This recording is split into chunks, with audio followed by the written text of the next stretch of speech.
Bem-vindos ao Mulheres Super Capixabas, o podcast da CDL Vitória e do Cindy Lojas Vitória que destaca mulheres que estão moldando o futuro do Espírito Santo com inteligência, inovação e coragem. Eu sou a Fabi Petri, da Fabi Petri Joias. E eu sou a Fran Petri, da Di Pietra Joias. E hoje vamos mergulhar em uma conversa sobre estratégia, dados, pesquisa e futuro, com uma convidada que é referência nisso tudo. Com a gente, Ana Carolina Júlio, diretora de pesquisa e novos negócios do Base 27, uma das mentes por trás do Connect, Observatório do Comércio Capixaba da FEComércio. Seja bem-vinda, Ana.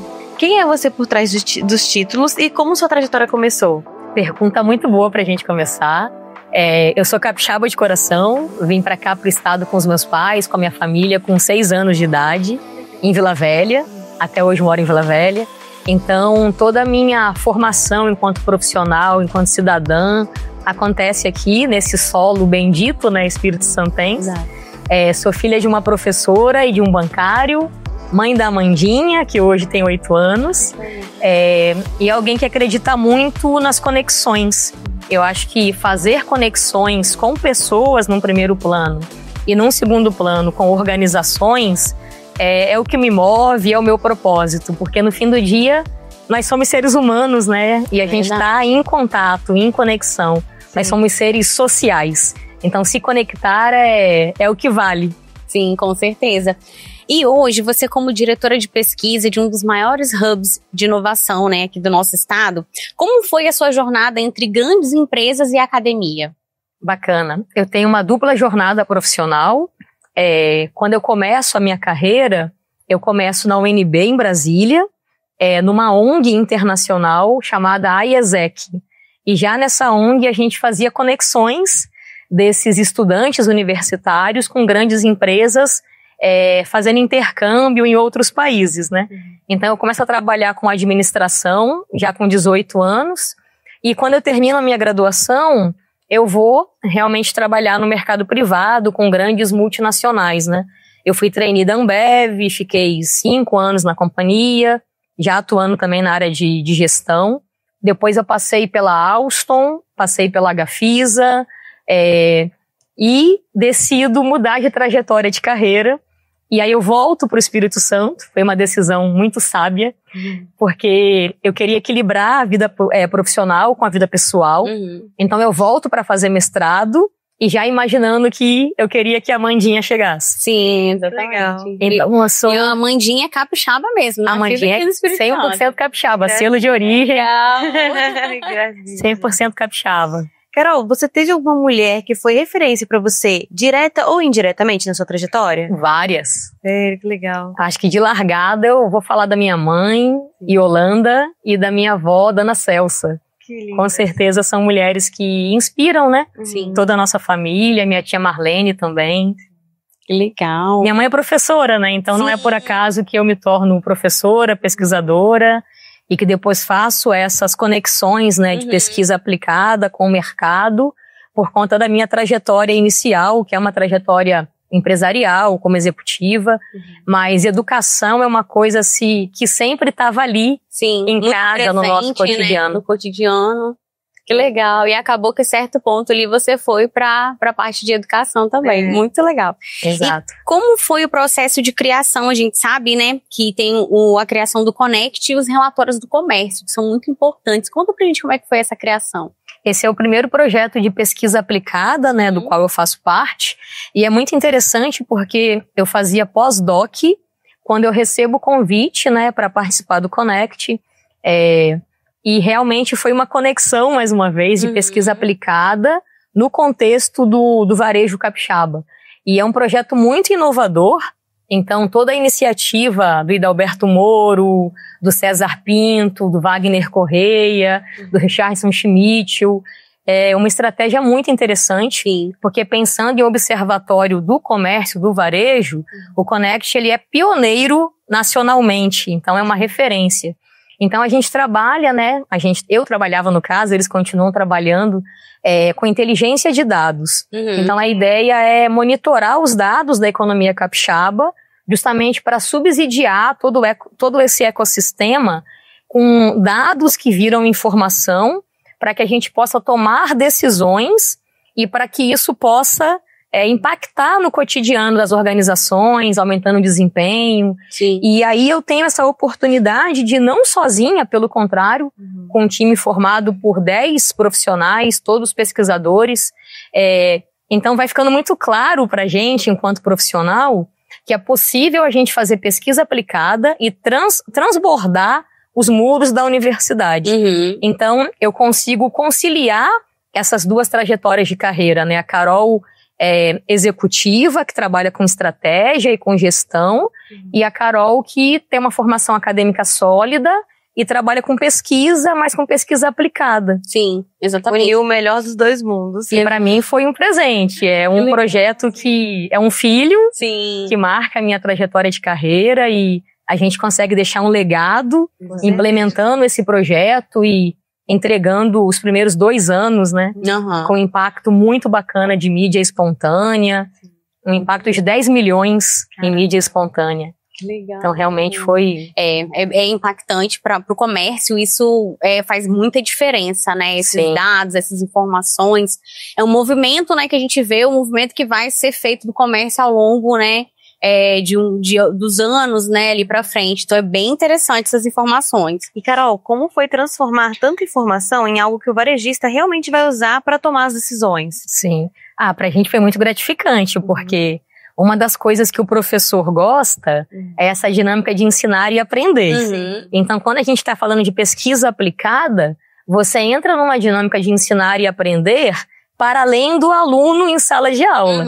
Então, você começa a trabalhar com dados e isso vai impactar o comerciante. Sim. Eu lembro que a gente conversou antes desse dia, né, dessa gravação, e eu contava para vocês sobre a nossa grande descoberta lá em outubro de 23, que a gente estava no melhor patamar do varejo dos últimos 13 anos. E a gente foi descobrindo que 24 supera 23, e a gente foi descobrindo algo muito interessante, que é o impacto da Black Friday para o varejo. Exatamente. Isso é um dado contraintuitivo, que em geral a gente sabe do Natal impactando, mas não sabe que a Black Friday hoje tá pau a pau com o Natal. Exatamente. E a Carol fez até uma brincadeira com a gente, né? Qual é o melhor dia, assim, de vendas e tal? E Dia das Mães, mês de vendas. Dia das Mães, Natal. Não, começa com B e termina com F. E a gente não tô entendendo. E assim, como que esses dados, né, levam a gente a pensar, a entender, e agora a gente vai olhar, até, tendo acesso a essa informação, a gente vai olhar até com um olhar diferente para essa época, né, do ano. Nossa, exatamente. Muito interessante. Sabendo que a gente tem uma renda disponível ali, não só no Natal, onde a gente tem um pico de renda com 13º, por exemplo, né, mas também na Black Friday. E a gente conversou do porquê isso acontece.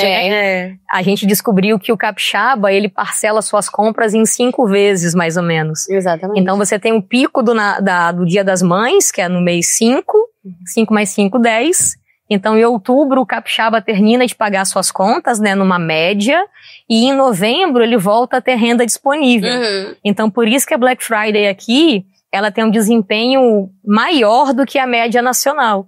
E isso tudo foi fruto de um trabalho de 10 pesquisadores sobre economia capixaba, com dados qualificados e específicos do Espírito Santo. E como Isso é inovação. Sim, exatamente. E é interessante como igual essa questão, puxa, 5 vezes, um detalhe ali no meio da pesquisa faz toda a diferença para uma coisa mais macro, né? Igual vocês viram a questão do Dia das Mães, e depois a Black Friday, depois o Natal. Então, um detalhe ali de questão de parcelamento já deu uma gama maior aí na pesquisa de vocês. Foi muito interessante esses dados. E é interessante a gente falar também do pacote de competências, né, que esse pesquisador tem para chegar nesse grande achado, né? Então a gente começa com uma curiosidade. Por que será que a Black Friday tem um desempenho tão diferenciado quando eu comparo com o Brasil? Por que será que a Black Friday em alguns anos supera o Natal ou tende a ficar muito próximo do Natal? Essa é a curiosidade do pesquisador. E aí a gente tem que olhar para vários indicadores que vão transbordar o varejo. E aí a gente chega em endividamento e inadimplência. E a gente vai cruzando dados. Então, isso é uma habilidade que o pesquisador, que o doutor, ele constrói ao longo de 15 anos de estudo e de análise e de formação acadêmica, né? Sim. Então, olha como que é muito bacana quando a gente consegue pegar esse tipo de mão de obra extremamente qualificada e fazer com que nós, né, consigamos trabalhar nesse contexto, como que isso é inovador. Sim. Então você deixa de ter uma fuga de cérebros, por exemplo, que acontecia aqui no estado e que hoje, cada vez mais, a gente vai conseguindo reter esses talentos aqui. E é importante a gente citar o papel da FAPES, que é a nossa agência de fomento à pesquisa aqui no Espírito Santo. O Connect é um projeto financiado pela FAPES, pela SECT, no movimento capixaba de inovação. Que legal. Então, a gente fala de inovação, a gente tem várias camadas de inovação. Exatamente. E nesse caso do Connect, é uma camada de inteligência de dados e de inteligência de negócios. Muito legal. Você vê os dados como ponto de partida ou chegada nas tomadas de decisões? Interessante essa pergunta. Eu não enxergo como se fosse um processo linear. Eu acho que é um processo cíclico e ele vai se retroalimentando. Sim. Então, a gente vai partir de dados para tomar uma decisão e a gente pode combinar isso com intuição, com a nossa experiência de vida, com a nossa trajetória, mas quando a gente ancora com dados, a gente potencializa esse potencial de uma decisão assertiva. Só que nesse processo você gera mais dados. Então você retroalimenta aquele sistema de dados. Até porque a gente tem 2 tipos de dados, né? 2, assim, em linhas gerais, né? Você tem o dado quantitativo e o dado qualitativo. Então, para tomada de decisão, em geral, a gente vai pegar um dado quantitativo, um dado que o IBGE trouxe pra gente, por exemplo, né? Ao longo de décadas de trabalho. Mas você vai triangular dados, né? A gente vai considerar esses dados do IBGE com dados de entrevista, por exemplo. Sim. Então é muito importante a gente ouvir a opinião do empresariado, ouvir a opinião dos hubs de inovação, ouvir a opinião dos atores que formam esse ecossistema e juntar tudo isso para tomar dado. Então, de novo, né? É um processo que vai se retroalimentando. Sim. Ele não se esgota naquele dado econômico, numérico, que é por onde a gente muitas vezes começa, né? Essa análise. Sim. Carol, o varejo capixaba, você acha que valoriza os dados e a inovação? Com certeza, como eu disse, né? A gente está falando de um projeto que eu tive a honra de participar da implementação e que é um projeto pioneiro no Brasil. Então, a resposta é sim. A gente tem iniciativas inovadoras aqui no estado e não é à toa que a gente tem esse ecossistema de inovação tão pujante, né? Sim. E nós que somos do varejo, né, a gente tem sempre esse cuidado de ficar olhando para a inovação, ser diferente, inovar, né? Então, dentro da nossa empresa hoje, isso é muito presente, né? Então, tudo que a gente vai fazer, o que a gente pode fazer de novo, de diferente, vamos estudar, vamos pesquisar, já existe, né? Então, eu acho bem interessante, assim, pro varejo, estar sempre inovando, né? Porque vai crescendo a quantidade de empresas, cada dia mais empresas no mercado e do mesmo segmento, né? Muitas vezes, mas mesmo as empresas que estão aí até mesmo consolidadas, é importante, né? Ter sempre um projeto inovador, né? Com certeza, porque a gente está falando de um segmento, de um setor da economia que ele é B2C. Sim. Então, é o seu negócio se relacionando com o cliente. Gente. Isso aí. Então, como eu comecei falando, né? Gente é o que faz tudo acontecer. Então, se eu entendo o comportamento do consumidor, que é uma coisa que eu posso usar pesquisa qualitativa, entrevista e observação, isso vai me dar insight para tomada de decisão. Aí quando eu junto essa informação, qual é a preferência do meu consumidor? Com um dado mais econômico, tem renda disponível, porque eu já terminei de pagar as parcelas do Dia das Mães. Sim. Eu tomo uma decisão muito mais assertiva. Sim, é verdade. Mas um dado não exclui o outro. É na combinação dos dois que a gente consegue inovar de forma mais assertiva. Sim. Porque a inovação, ela parte de um problema. É uma oportunidade, uma necessidade que eu busco solucionar. Mas como que eu sei qual que é essa necessidade? Observando dados é um dos caminhos possíveis. Sim. As redes de apoio, como associações, entidades, você entende que faz a diferença para as mulheres empreendedoras? Com certeza, né? A gente, quando se conecta e quando trabalha em rede, a gente se potencializa. Sim. Então, nós estamos aqui porque a gente está numa rede que, de certa forma, coexiste. Exatamente. Então, inclusive, agradeço ao Wagner pelo convite, um prazer estar aqui. E justamente porque as conexões fazem com que a gente chegue aqui. Sim. Exatamente. Isso fortalece a gente enquanto ser humano. Sim, com certeza. Nós mesmos, né, fazemos parte da CDL, do Cindy Lojas Vitória, CDL Vitória. A gente percebe essa movimentação, né, para sempre nos apoiar o empreendedor, apoiar o varejista, apoiar o comércio. Isso é muito importante, isso faz total diferença, né, no dia a dia da nossa empresa. Com certeza, muito nas conexões, né? Isso faz toda a diferença. Qual foi o papel da sua rede de apoio familiar nesse processo? Fundamental. Mais uma vez, eu acho que nenhum ser humano consegue ir muito longe sem rede, né? Verdade. E quando a gente fala de questões de gênero, de mulheres, isso ainda é mais importante. Sim. Porque na nossa sociedade, os cuidados maternos, Sim. eles tradicionalmente recaem sobre as mulheres, né? Então a gente tem uma geração de pais que está fazendo diferente, Exatamente. mas na média a gente tem uma sobrecarga materna e a gente tem muitos dados para falar sobre isso, né? De jornada dupla, tripla. Então, sem rede de apoio é muito complicado. E aí vai aparecer a minha família, vai aparecer a escola onde a Amanda estuda, Sim. vai aparecer também as organizações pelas quais eu passo, né? Onde a gente consegue ter uma flexibilidade, Sim. pensando nas entregas.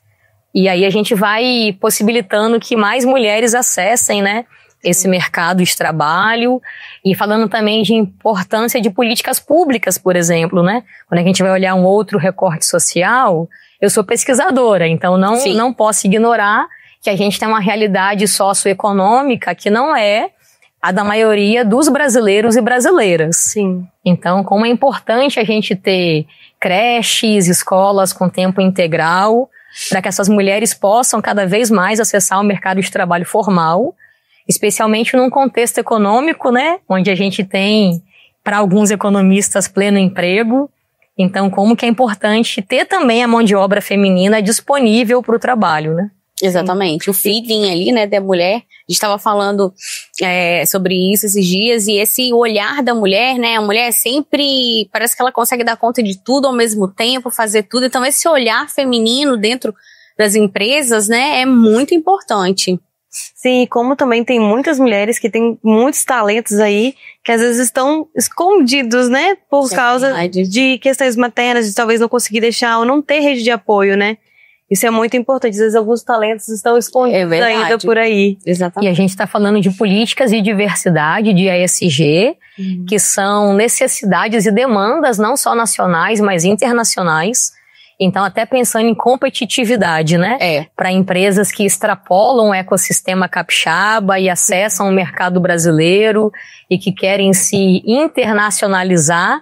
Então, a gente tem cada vez mais demandas e exigências de ESG, e esse S é do social, e diversidade de gênero é um indicador. Porque pensa bem, a gente falou de tomada de decisão. Então, a nossa trajetória enquanto ser humano, ela vai ser diferenciada de acordo com os marcadores sociais que eu tenho. Então, gênero é um marcador social, raça e etnia, outro marcador social, classe social, outro marcador social. Então, a tua história de vida, ela influencia a forma como você enxerga o mundo. Sim. E se a gente tem pessoas diferentes que enxergam o mundo de formas diferentes e complementares, a gente vai conseguir entender, por exemplo, demanda do consumidor. Exatamente. Então imagina, você tem toda uma demanda de pessoas que estão na periferia. Se a gente não conhece a periferia, como que eu vou entender como que a periferia consome? Sim. Se eu não conheço o mercado de luxo, como que eu vou entender como que esse mercado funciona? Que aí eu vou entrar no segmento de vocês. Sim. Então, a minha trajetória de vida, ela influencia a minha tomada de decisão. Por isso que a gente tem uma tendência internacional de ter cada vez mais no nível de diretoria, do C-level, diversidade de pessoas. Sim. E o Base 27, né, é uma referência de inovação corporativa. E qual é o seu papel lá? Como que você conecta pesquisa, estratégia e negócios? Excelente pergunta. É bacana a gente explicar o que significa ser um hub de inovação corporativa, né? Então, a gente trabalha com grandes empresas, que são as nossas mantenedoras e patrocinadoras. E para trabalhar com grandes empresas, a gente vai resolver problemas que são mais complexos. Sim. Tradicionalmente, a gente associa a imagem de um hub a uma startup. Para a inovação corporativa, eu vou trabalhar com startups com uma maturidade maior. A gente vai chamar tecnicamente de TRL maior ou igual a 5. Então, nesse caso, eu vou ter desafios, problemas e oportunidades que a gente vai mapear no diagnóstico de inovação ou que a empresa proativamente vai trazer para a gente. Existem desafios que eu não resolvo só com startups. Eu vou partir para empresas que já existem no mercado. Mas eu também vou ter desafios mais complexos ainda, que eu preciso acionar a academia, aquele professor, doutor, que estuda há 15 anos a mesma temática e que é um especialista naquele assunto, para que a gente possa fazer uma pesquisa aplicada para resolver esse problema. Então, é o que a gente vai chamar de P&D, né? Então, pesquisa e desenvolvimento. Então, o meu papel no Base é adicionar mais uma camada, que é a pesquisa, para que a gente possa entregar soluções para problemas reais das grandes empresas capixabas que estão ali no nosso ecossistema. E nós tivemos lá, né, Fran, no Base, nós só saímos de lá porque a Carol tinha horário marcado, senão nós tínhamos passado o dia inteiro lá. O dia todo. Porque foi maravilhoso, gente. Vale a pena conhecer. Estão todos convidados. Com certeza. Carol, como você vê a relação entre a inovação e a cultura organizacional? Excelente pergunta também. Vou voltar para as pessoas. Então, a organização, a gente tem a impressão, né, de que a empresa, a organização, é uma estrutura física que existe a priori, que existe independente de qualquer coisa. Sim. Só que o que a gente aprendeu na pandemia de Covid? Que a organização não é o prédio. Todo mundo foi trabalhar em casa, todo mundo com muitas aspas, né? As pessoas que tiveram esse privilégio social foram trabalhar em casa, e as organizações continuaram existindo. Muitas delas, outras não. Sim. A gente também teve uma crise por conta da Covid. Mas levando para o caso do Hub, por exemplo, do Base 27, o Base ele nasce nesse contexto pandêmico. Então, o que a gente aprende com isso? Que a organização é formada por pessoas. Sem gente, nada funciona. Exato. Então, para a gente poder inovar, a gente tem que partir de um mindset, de uma mentalidade inovadora. E para eu poder inovar, eu tenho que aceitar, de certa forma, correr o risco de errar e acertar. E, para ser estratégico, errar rápido. O que significa errar rápido? Testar, errar e aprender com o erro. Sim. Não é persistir. Sim. Então, imagina um gráfico, né? Onde você demorava muito tempo para lançar um produto sem fazer teste, e quando você lançava, você descobria que o consumidor não gostou daquele produto. Então você perdeu muito tempo desenvolvendo, muito dinheiro desenvolvendo, para só depois testar e não conseguir vender. Sim. Na inovação, você reduz esses ciclos. Então você desenvolve um pedacinho pequeno, testa, aprende com os erros, corrige, melhora o produto e você vai tendo vários picos menores. Mas tudo isso porque a gente tem a necessidade de aprender com o erro. O erro honesto, que é o erro de quem está tentando acertar. Sim. O erro honesto, é importante falar isso também. É verdade. Quais os erros... Aí você acabou de falar isso daí, mas quais os erros mais comuns que você vê nas empresas ao inovar? Acho que falta de planejamento e falta do entendimento de qual é o problema que eu estou buscando resolver. Sim. Foi o que a gente conversou lá atrás, né? Então, se eu tenho um problema, vamos pro varejo, né? Sim. Eu tô falando de comportamento de consumo. Então, não é porque eu, Carol, tenho uma necessidade de consumo que tem demanda de mercado para essa mesma necessidade. Sim. A minha ideia pode partir de uma observação minha. Mas será que outras pessoas têm a mesma demanda que eu tenho? Aham. Então, se eu entendo com mais profundidade qual é a demanda desse mercado, qual é o comportamento desse consumidor, na hora que eu vou pensar numa solução, a chance de eu dar match é maior. Então, imagina, a gente começou o podcast aqui, vocês me perguntaram, você aceita água? Eu falei sim. Com gás ou sem gás? Você está tentando entender qual é a minha necessidade. Sim. Exatamente. Porque eu tenho sede, mas eu posso matar a sede de várias formas. Então imagina se você me oferece uma bebida com açúcar e eu sou diabética. Sim. Não vai dar certo. É verdade. Então entender a demanda é fundamental. Não é porque eu tô com sede que eu vou querer uma bebida com açúcar. Sim. Isso pode ser a sua preferência, mas não a minha. Sim. Então é um exemplo bem singelo, mas é isso. Sim. Que problema que eu quero resolver? A inovação é ofertar uma solução para um problema. Então, o principal ponto é entender o problema. E muitas vezes o empreendedor, ele acha que ele não pode perder tempo. Mas essa etapa é mais importante. Mais importante. É investimento de tempo, não é perda de tempo. É verdade. Que é o planejamento. É verdade. Carol, quais as próximas tendências que você vê pro varejo e na área, né, do varejo e na inovação? Falando em varejo, vamos falar de economia capixaba, que é um assunto que eu adoro. Tem uma tendência muito interessante de economia prateada.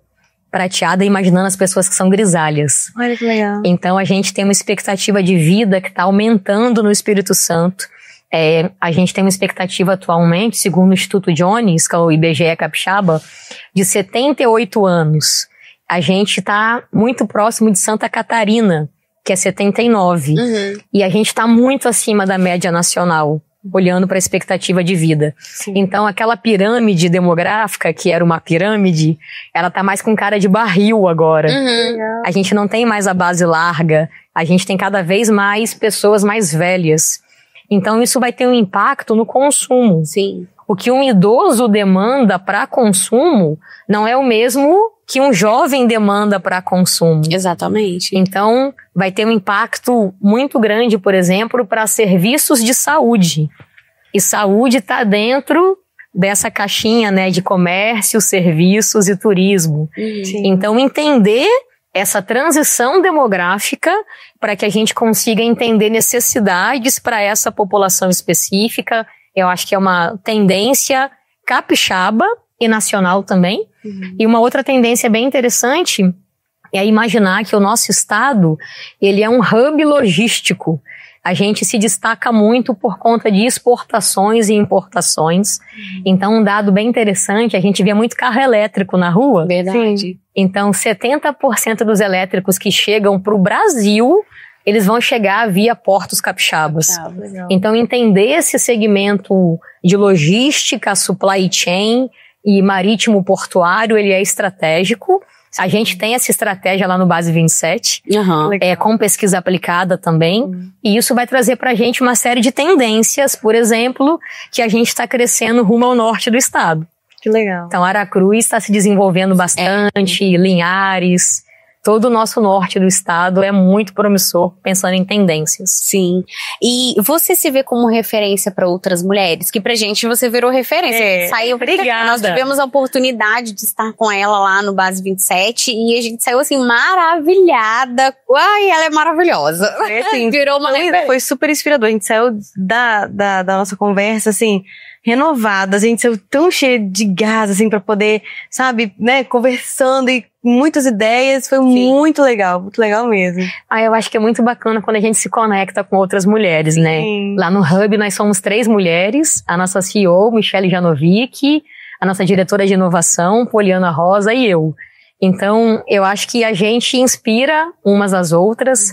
E olhando minha trajetória acadêmica também, eu tenho professoras que são muito queridas, Letícia Fantinel, Juliana Teixeira, Kátia Vasconcelos, Flávia Raposo.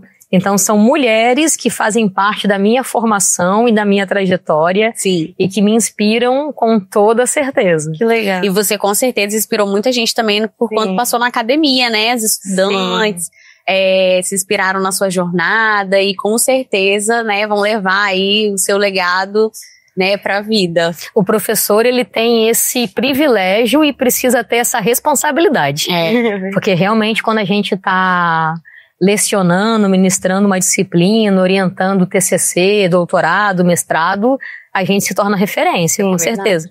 Então é importante que a gente tenha responsabilidade e saiba honrar esse papel que a gente tem enquanto educador. Sim. E isso eu aprendi com a minha mãe, Dona Yolanda. Que legal. Que era educadora. Que é professora. É professora. Professora de português. Legal. Bom, a gente vai começar agora um quadro que vai estar presente em todos os episódios e o nome dele é O Que Me Move. Você perguntas da sua trajetória, é como um bate-bola. Perfeito. Vai começar. Vamos lá? Tá preparada? Vou até tomar uma água. Toma uma água. Toma uma água que eu vou fazer as perguntas e você vai respondendo aí. Quais foram os principais desafios da sua jornada? Decidi se eu queria trabalhar como executiva ou como pesquisadora. Não precisei escolher, juntei os dois. Perfeito, melhor coisa, né? Isso mesmo, unir o útil ao agradável. Já inovou aí. Quais os maiores aprendizados Da minha jornada? Eu acho que fazer conexões. Entender que às vezes a gente vivenciou uma experiência, até do ponto de vista pessoal, e que isso traz pra gente um insight profissional. Sim. Isso é muito interessante. Na inovação, esse conceito é de serendipidade.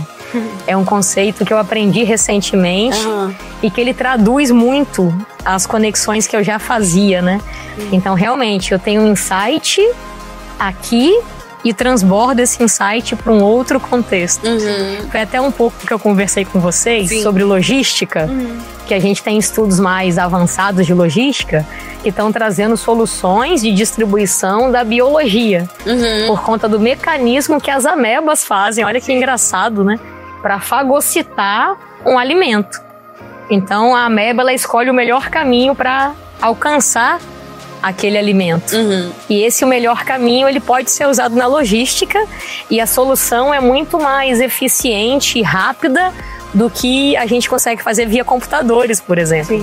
Então, né, você vivenciar um campo e trazer isso para o outro campo. E aí, por isso que a nossa jornada importa.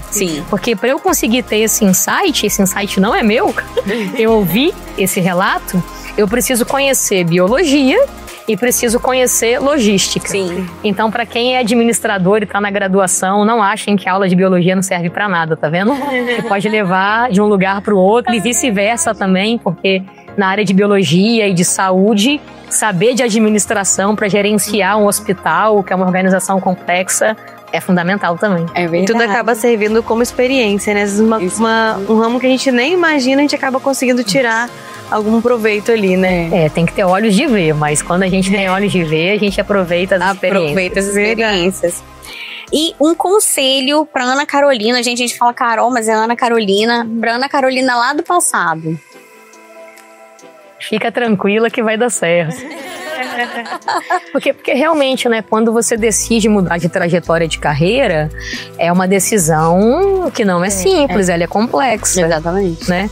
E num primeiro momento parece que é um trade-off, que você tem que escolher entre uma coisa ou outra, né? Mas depois a vida vai te mostrando que você pode conciliar as duas coisas, né? E que a sua fortaleza é justamente essa dupla jornada que aparentemente bagagem, ela bifurca, né? Em algum momento ela vai se encontrar. E é muito interessante porque eu começo a minha trajetória, né, trabalhando com administração na universidade. Então eu não começo quando eu faço estágio fora da universidade. Eu começo numa ONG que tá dentro da universidade. Então eu já tive um spoiler, talvez, exatamente, né? Em 2002 e eu demorei pra entender esse spoiler, né? É verdade. Mas e ele ficou claro pra mim. Tudo parece que vai se encontrando, né? A nossa jornada, desde lá do começo, você vai levando e você vê que em alguns momentos ali elas vão se cruzar e você para e pensa, né? Nessa parte eu, né, já gostava disso, dessa área e não sabia, né? Então é muito interessante. Sim. E um conselho para as mulheres que estão começando a empreender? Busquem rede de apoio no sentido de qualificação, para conseguir ter esse olhar, vou chamar de olhar mais técnico, né? Porque realmente isso diferencia a gente. Como eu falei anteriormente, né? você parece que está perdendo tempo, mas você está estudando e analisando o seu mercado. E a gente tem uma série de ferramentas hoje para buscar esse tipo de informação. Então, pensando no microempreendedor, a gente vai ter o Sebrae, que faz esse papel muito bem feito. Pensando em alguém que está começando uma startup, por exemplo, né, está na fase da ideação, a gente tem um parceiro muito bacana no Base, para quem está começando, que é a Tec Vitória. Então a gente tem organizações que são especialistas, né, em dar esse suporte. Então busquem essa informação para que a gente não precise andar sozinho. Exatamente. Né? Verdade. E como você se mantém atualizada? Desde lendo jornais, revistas, escutando podcast, dando aula, é um jeito maravilhoso de se atualizar. Sim. Não só porque você vai estudar para dar aula, mas porque eu acredito muito no processo de ensinar e aprender. Sim. Então você está ali trocando com os seus alunos, né? E quando a gente vai para o mestrado profissional, o MBA, são outros profissionais que estão ali com você. E eu tenho um privilégio, que é trabalhar com pesquisa quali. Então eu entrevisto muitas pessoas, eu converso com muitas pessoas. Legal. E isso vai te dando outros pontos de vista. E é importante a gente entender que o nosso ponto de vista é só um ponto de vista. É mesmo. Né? E é legal a gente juntar pontos de vistas, né? Eu dou um exemplo em sala de aula que eu acho que aqui é interessante. A gente tá com 2 canecas aqui na mesa, né? Se eu não tivesse com a minha caneca aqui, eu podia interpretar que a sua caneca era um copo, porque eu não tô vendo a alça dela. Né? Eu só sei que ela tem alça porque eu vejo a alça da minha caneca. Então se a gente tivesse uma caneca só aqui, não 2, a gente podia passar horas brigando com você dizendo que tinha alça e eu dizendo que não tinha. Sim, só verdade. que a gente tá falando da mesma coisa. Sim. Então, se a gente levanta, troca de lugar Com olhares diferentes. e a gente senta nas cadeiras diferentes, a gente vai ter uma visão mais completa dessa realidade. Verdade. Né? E a gente só ganha com isso. É verdade. Quais os próximos passos da sua jornada? Essa pergunta é interessantíssima. Conta pra gente. Eu pretendo continuar trabalhando com pesquisa aplicada até me aposentar. Pretendo ver minha filha crescer. Que delícia. Né, que ela se torne, antes de tudo, uma cidadã, uma pessoa de bem, porque eu acho que é isso que importa, né? Exatamente. Que a gente tenha um impacto na sociedade. E é bacana falar sobre isso, porque a gente pode impactar enquanto profissional, pode impactar enquanto professora, que é o meu caso, e pode impactar enquanto mãe. Sim. Então eu acho que o meu grande propósito é deixar um cidadão de bem para esse mundão de Deus. Exatamente. Certeza. Aí, com certeza, ela tem com quem se inspirar, tá? Sim. Porque... Assim como eu tive também com Exatamente. Ai, parabéns. São as mulheres fortes da família Júlio. Ai, Verdade. Bom, e para fechar esse quadro com chave de ouro, a pergunta que todo mundo quer saber. Existe algum segredo para o sucesso? Uma rotina, um hábito, né? Uma crença também, talvez, né? Que você faz ou faz no seu dia a dia? Tem uma frase muito bacana que eu gosto, excelência não é ato, é hábito. Então, não é sobre ter uma entrega espetacular, fazer um golaço na Copa do Mundo e depois nunca mais conseguir repetir esse gol. Sim. É um cotidiano, né? Vou levar para o futebol, eu gosto de futebol também. Sim. Então, é treino, é dedicação, é todo dia ir ali cobrar pênalti para você ficar cada vez melhor. Para quando acontecer de você ter a oportunidade de bater o pênalti, você já treinou e você não depende da sorte, né? Então, a sorte ela é super importante. Exatamente. Graças a Deus eu sou sorte, mas não é sobre isso apenas, né? Sim. Então, imagina, né? Eu vou falar de uma jornada de quem trabalha com pesquisa aplicada, né? Então, são 5 anos fazendo graduação, 2 anos fazendo mestrado, mais 5 anos fazendo doutorado, mais 2 anos fazendo pós-doutorado. Então, são pelo menos 14 anos, né, de estudo. Sim. Então, não é um ato, é um hábito. Sim. E ter o compromisso, né, de que você faça o seu melhor para tudo que você faz. Nem que seja fazer a trança da minha filha hoje pro cabelo maluco, que não é meu forte. habilidades manuais. Desafio das Eu falei, mães. filha, eu vou fazer o melhor, mas assim, não sou especialista nisso, não prometo entregar muito. Sim. Fiz o que pude, podia pouco, cabelo maluco é esse. Mas é fazer o melhor, né? Sim, Com certeza. exatamente. E você deixa assim uma mensagem para as mulheres, né, empreendedoras, uma mensagem que você gostaria de passar para elas que estão aí nesse mundo aí empreendendo? Eu acho que é muito bacana, se a gente consegue, nem sempre a gente consegue, encontrar algo que você goste. Então, das coisas que eu gosto de fazer, aonde será que eu tenho uma oportunidade de mercado? Nem sempre é possível, a gente sabe disso. Mas quando a gente encontra, isso faz uma diferença enorme. Acho que talvez não, com certeza. Foi por isso que eu insisti tanto nessa jornada de pesquisa aplicada. Sim. Porque eu gosto muito de fazer o que eu faço. Então isso te dá um outro combustível.